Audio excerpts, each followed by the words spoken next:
The following is a special presentation of Tony Kurre Radio. Want the real story behind the sound bites and headlines?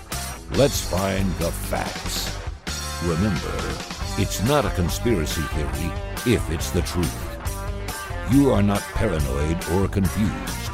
You just need to know. Welcome in, one and all. It is time for Need to Know. Kip Keefer on TKR for another weekend. It's going to be a lot of fun to talk about the subject matter I have today because we have entered officially. Settle in, get your popcorn, get your cold drink, get your Raisinets or your Milk Duds. Milk Duds, the most congenial candy. They once said on the show The Big Bang Theory, Sheldon was arguing that Milk Duds are unintimidating and not overly sweet and don't have much personality, which makes them the perfectly compatible candy. Anyway, whatever you need to gather for this showing of the Theater of the Absurd, that is the theme of this week's Need to Know, because as Washington cranks back up from yet another 2-week holiday, which, if you notice in Washington, D.C., there are so many things great about the gig of being a representative of our federal government. One of the biggest is that it shuts down periodically a week or two prior to every single holiday that we observe in this country and just doesn't operate for a couple weeks. Congress is on the 4th of July vacation leave. Congress will reconvene until the 3-week or whatever long it is for the Labor Day holiday period. Now, most people are off on those days. Government shuts down for like 2.5 or 3 weeks. That's just the way it works. So today they're all back in town. It's the first time since the great debate of June 27th, which today we're taping the show here on the 9th.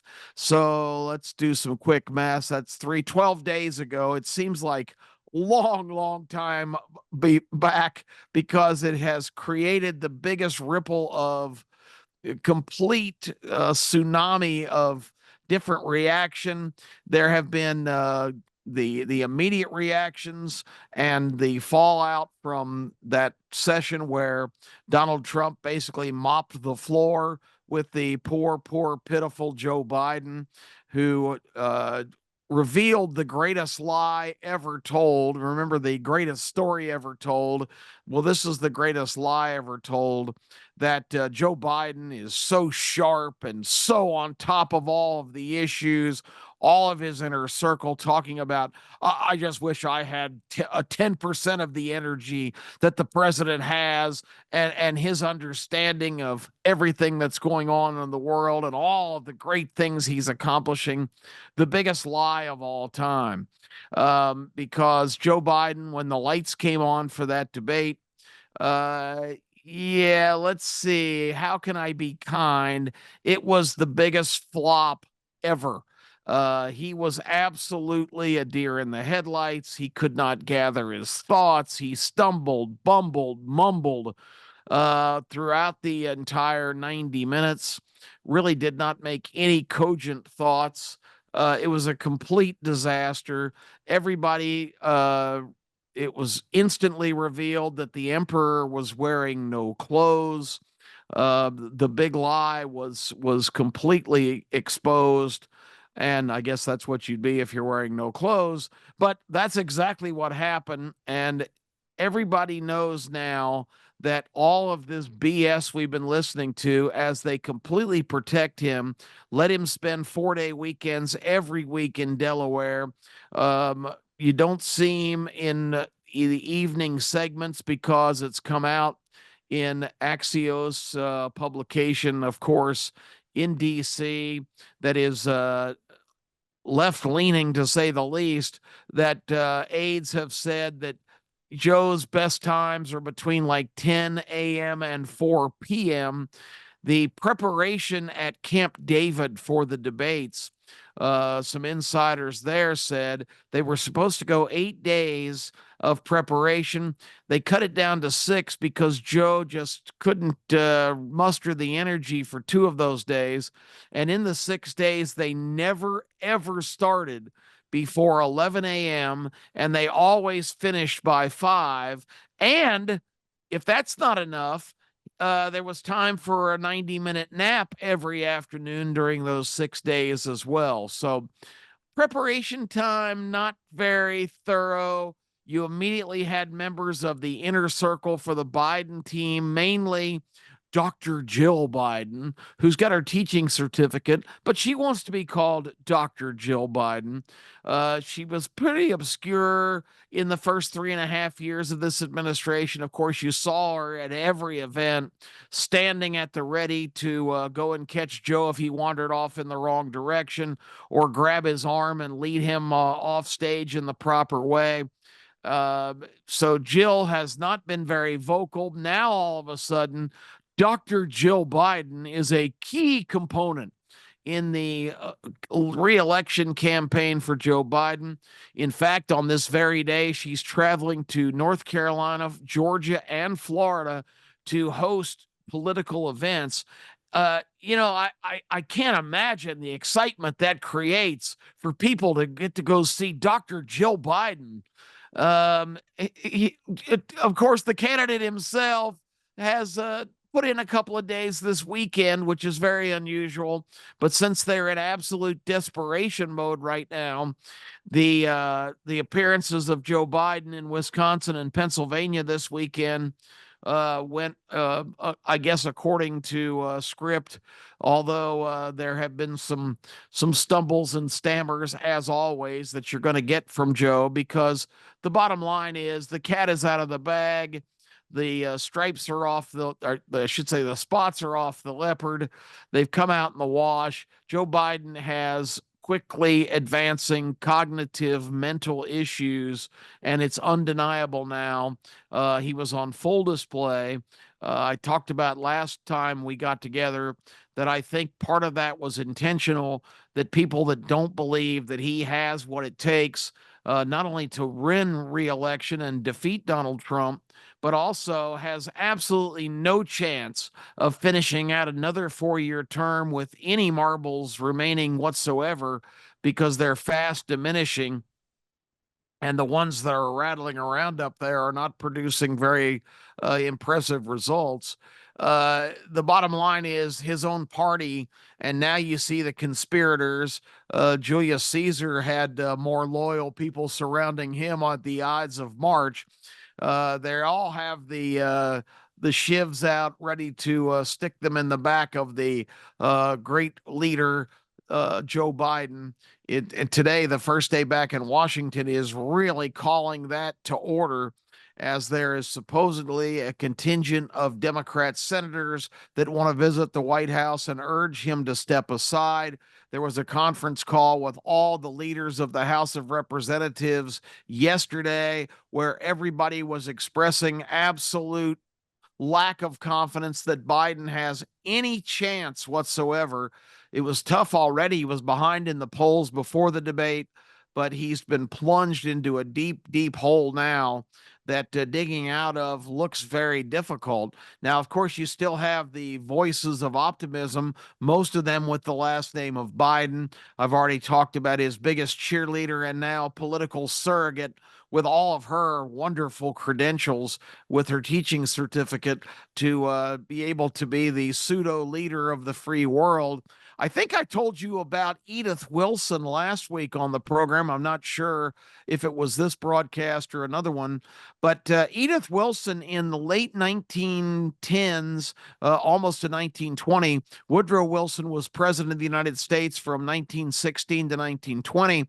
And in the last 7 months of his term was unfortunately the victim of a severe stroke after returning from peace talks and all the disastrous structure of the new League of Nations to basically punish Germany for their role in World War I, and really set the stage for Germany's reascension and rise to military prominence under Hitler and caused World War II, basically, with the unreasonable situation that they created at the end of World War I. Wilson spent 5 or 6 weeks in Europe and came back exhausted and vulnerable, sickly already. He had a stroke and was totally debilitated, bedridden for the last 7 or 8 months of his presidency. But Edith Wilson wouldn't let anybody see him. She kept people that wanted to interact with the president at bay. And she basically, as First Lady, ran the presidency with her husband unable to do so and restricted to bed rest. Edith Wilson was the unelected leader of the country, and I think Joe Biden is trying to do the sequel of the Wilson administration and be the modern day, ironically, just about 100 years exactly later, of kind of filling that role again. And not only that, you've got what Joe Biden describes as the smartest man he's ever met, and that would be his son, Hunter Biden. Hunter Biden, since the debate, has been at Joe's side constantly on political trips, at the White House, in big meetings, even supposedly on some calls to world leaders and other key figures in this dynamic we call politics. Hunter Biden is now the right-hand man of the president, the smartest man he's ever met. Of course, Hunter's resume, not exactly what you want as your chief advisor. Hunter, a long-time serious drug addict, a guy that has already been convicted of lying to obtain a firearm that his girlfriend at that time, his dead brother's wife, actually was nervous that he had the gun. He was going to do harm to somebody else or himself, and she took it upon herself to throw it away in a public trash can in a park. You can't make this shit up.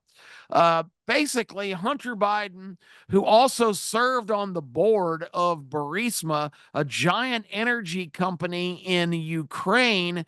Hunter Biden, no background in gas, oil, or any kind of energy. Just amazingly, during the Obama administration, appointed to the board of a Ukrainian energy company, while his father, Joe Biden, was put in charge by Obama of Ukraine policy. So he was overseeing everything in Ukraine, and his son shows up with an $87,000 a month job to be on the board of Burisma, I guess for his savvy experience and know-how, and the fact that he was really coming off a really good gig in the United States Navy, where he was dishonorably discharged for drug abuse, despite having several chances to get himself straight. They finally gave him the boot. Hunter Biden, with just a colorful resume. Of course, we don't need to talk about, we already his scandalous affair with his brother Beau's wife, the dissolution of a couple of marriages, the dalliance with a stripper in Arkansas and Mississippi that produced a child that paternity tests revealed was definitely his little girl. Totally ignored her, wouldn't support her. The Biden family as a whole did not acknowledge her existence. This was offspring from Hunter Biden that they totally acted like didn't exist. So this is the guy of absolutely no integrity, no quality, no experience, no know-how. This is a guy who flew on Air Force Two with your tax dollars of money taken out of your check every week. He accompanied his father on trips to China and other places, of course, Ukraine, and basically was wheeling and dealing with leaders of corporations in these enemy countries that are not our friends, and coming up with deals for the what they describe as the Biden family business, which is very interesting because they don't have a product or a service. They had one thing to sell, and people that were partners with Hunter Biden have testified before Congress that the product, absolutely positively, of the Biden family business that created millions of dollars for the Biden family, the product and service was access and influence for the vice president of the United States, Joe Biden. That was what they were selling. That's what people were buying. And that undeniably, with 25 shell companies set up to disguise where the money was going from overseas, this is not speculation. This is all proven fact that this guy, who the Democrat leaders, while they try to stab him in the back because they think he's unelectable now, as they try to stab him in the back, every one of them says, this guy who's done so many great things for this country, who is an American hero, a man of great integrity and skill and all of the great accomplishments. Joe Biden never had a job in his entire life. He came out of college at the bottom of his class. He ran for a city council position and won it in his mid-20s. He somehow got on the ballot to run for Senate in his early 30s and won. Actually, was a first. It was a congressional seat in the House, but in his 30s was elected both to Congress and the Senate, and he's been a Washington swamp creature for the last 50 years. He served as vice president under Obama. They thought that they needed his credentials as a former chairman of the Foreign Relations Committee, although Washington insiders will tell you that Joe Biden's never been right on a single policy in terms of the foreign policy of the United States. But anyway, he was a good guy on the ticket. He was not going to crowd Obama at all in terms of intellectual turf. Just a guy to kind of offset the fact that Obama himself had no international experience whatsoever.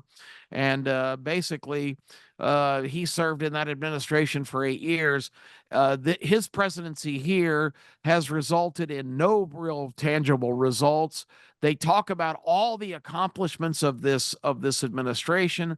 I heard some Democrat hack the other night saying, well, Joe Biden has had probably the greatest presidency in the modern era.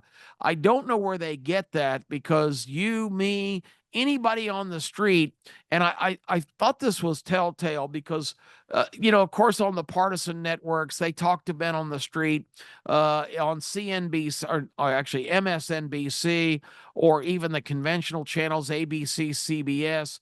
They'll talk to people and they'll only use the answers that are favorable to their agenda. Fox News, of course, guilty of the same thing.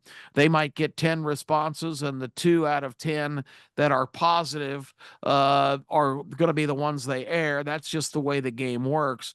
But there was, I came across online a guy that looked like he was not very partisan. He was just an influencer trying to make his name on social media. Did a man on the street thing, and I think it was a pretty good cross section of people. But he went into a very low economic neighborhood, I think in Chicago, and asked people on the street as they passed by in real time. It wasn't edited, I don't believe. I think it was pretty much back to back to back, because there was a lot of traffic on the street, and he talked to 10 or 12 people right in a row, seemingly without interruption. And you never know how a lot of that's manufactured, but I took it to be legitimate. And he asked people in this low economic community, name something that the Joe Biden administration has done favorably for you or this community in the last 3.5 years. And every single one of them had the same answer: not a damn thing. He has done nothing for this community. He has done nothing for me. Prices are backbreaking. If you go to the grocery store now, it's literally 3 times more expensive for basic products than it was when this administration started. They talk about, and Joe Biden and his crowd talks about how former President Trump is just a liar with everything he says. But then Joe Biden will trot out there and say to just matter of factly, well, we've done a great job bringing inflation down. When we came into office, it was at 9%. It was almost 9%, 0.9%. It was 0.8% inflation rate when the Biden administration came in and immediately shut off production of American energy and crippled the economy right from day one with executive orders, reversing everything that President Trump had put in to make America energy independent for the very first time in centuries. The bottom line is the American people don't see accomplishment in this administration. The American people see 10 to 12 million illegal invaders who have been welcomed in carte blanche, handed a phone, given gift cards, free housing, free education. Why wouldn't they come from all corners of the world? It has not been a policy, and I cringe and even laugh at the same time every time somebody talks about, and this is on both sides. Well, the administration has mismanaged the border. They haven't mismanaged it. They have intentionally created this policy in the warped hope that these people will be able to come in and change the dynamics of population in major cities because you get more representatives and more electoral votes based on the amount of population that are in major parts of the country. And you can also beef up areas that you need more support by placing people in all corners of the country. And a lot of times, this has come along with fast tracking people to be able to attain citizenship. You don't even know about that dirty little secret. They fly in secretly people all the time, in addition to the people pouring across the border and this being dispatched to go do whatever they want to do. And of course, you've had the terrorist warnings continually reverberating from Christopher Wray, the FBI director who serves in this administration, a Trump appointee, saying we are in for a very serious terrorist incident because we've got a lot of really bad actors in the country. Gee, Christopher, thanks for the heads up. Maybe you should have thought about this and interceded when the administration that you represent has been letting these people just come in unchecked, unabated, and we don't know who they are or where they are. And I pray every night that my family is not directly affected and your family is not directly affected when they do something like compromise a nuclear power plant or poison some kind of major metropolitan city water supply. Something heinous is right around the corner, or they wouldn't be giving you the heads up. And the only reason they are giving you a heads up is things say, well, we warned everybody to be diligent, that the danger level was high. It is unacceptable, folks. And that reason alone is reason enough where this administration has got to go. They've got to go. Remember, Joe Biden was being investigated for the same thing that Donald Trump was indicted for. Trump, a former president, has all kinds of documents that he took with him from the White House. But as president, he is authorized to do so. He ran into a kerfuffle, supposedly, of certain documents that he didn't want to give back. He claims that he didn't deny giving them back, that he just didn't feel compelled to go out of his way to do so. So they indicted him on 30-something counts of improperly handling classified documents. In the meantime, Joe Biden, as a senator, took documents away from the Capitol building that were classified, that are not to leave those premises. They can only be viewed in private rooms called SCIFs. He had boxes and boxes of documents from his entire political career, including his vice president years. And once again, the vice president, by constitutional authority, has no right to possess those documents. He was clearly guilty of much worse charges than President Trump was indicted for. But the special counsel investigating him said, yes, he knowingly possessed these documents and knew it was improper. But because of his lapse of memory and his sympathetic advancing age, we're not able to recommend prosecution. Okay, so he's not competent to stand trial because of diminishing memory and lack of competence and lack of intellectual ability, but he's qualified to serve 4 more years as president. Game, set, match. That's the definitive definition. And now all of these congressmen and bureaucrats are rallying against him. Hey, Julius Caesar, come this way. We'll follow you into the chamber. Once again, all with all of their sharp objects drawn, ready to lower the boom on old Uncle Joe, because the bottom line is there are two things that are really working against him here, despite public opinion, even more so than public opinion. Number one, donors that think that it's a hopeless cause now and have been pouring millions and millions of dollars into this campaign are not going to be inclined to do so. If they call you today and say, "Hey, we want you to invest in this great new idea. We're going to build a whole bunch of condominiums that are going to be really substandard and they're going to fall apart and they're not really up to the chore. We want you to put a bunch of money in to bankroll our project." If it's a losing proposition and you're going to lose your backside, you're not going to contribute. You're already seeing big donors that traditionally put in millions of dollars saying, "I'm not putting in any more money. I'm not backing this losing horse." And even more than that, the congressmen and senators and bureaucrats that are all massing now to oppose a Joe Biden candidacy and basically demand that he step aside are all doing it to save their own ass, because they've got the greatest gig in the world. They're collecting all of our money from our taxes and bankrolling their lifestyle. They don't pay for anything. They live the life of absolute privilege. They fly home and gaslight their constituents. It's an effort to try to stay in office at any cost. And when their livelihood of being a professional politician in Washington, the greatest growth industry of all time, is threatened, they will turn on you faster than you can possibly imagine. And that's what they're doing to Biden now, because if he's weak at the top of the ticket, their seats are vulnerable, and they just can't stand for that.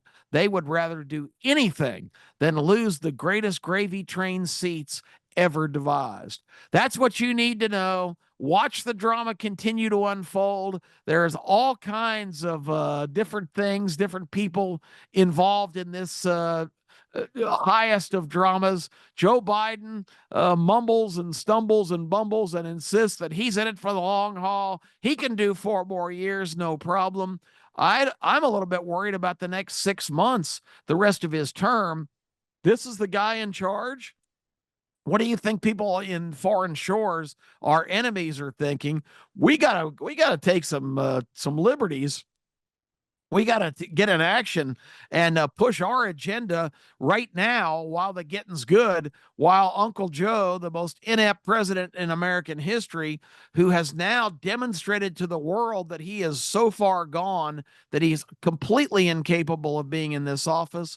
The things that keep me up at night: who's running the show, folks?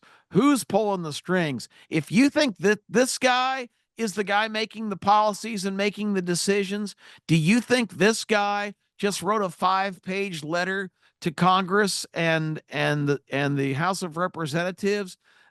Maybe they stamped his signature on it. This guy is incapable of any kind of logical thought. But what he is capable of is picking out what ice cream he wants every day and what time he's ready to settle down for his nap. If this is who you want in the White House, I really have to kind of question uh, your competency as well, because this is a situation that is unprecedented in American history. Edith Wilson looks like a genius compared to the present family in control of this country, and it's got to change. Again, this is not a campaign commercial for Donald Trump. Donald Trump has his own set of situations that are not ideal.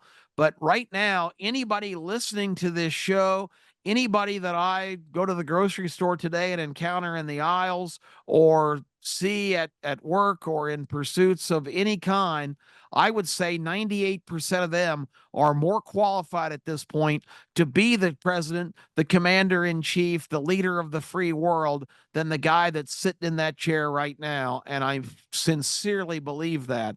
And it's something that everybody needs to be aware of and do your own research, your own reading, and reach your own conclusions. This is a terrifying situation. Uncle Joe has to go. That was the line in today's New York Post, and I hereby support and endorse this message. So thanks for tuning in.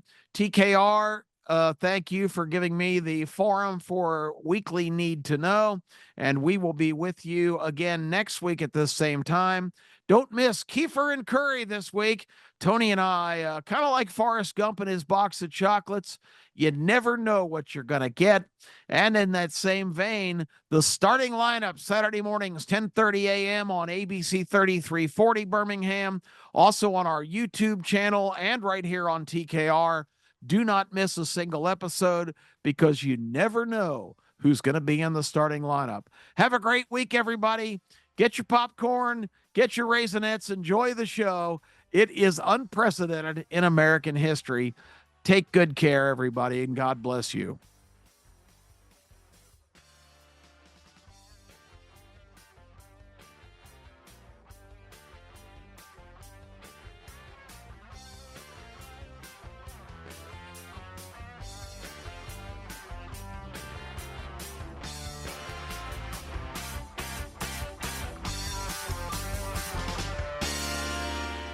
This has been a special presentation of Tony Kurre Radio.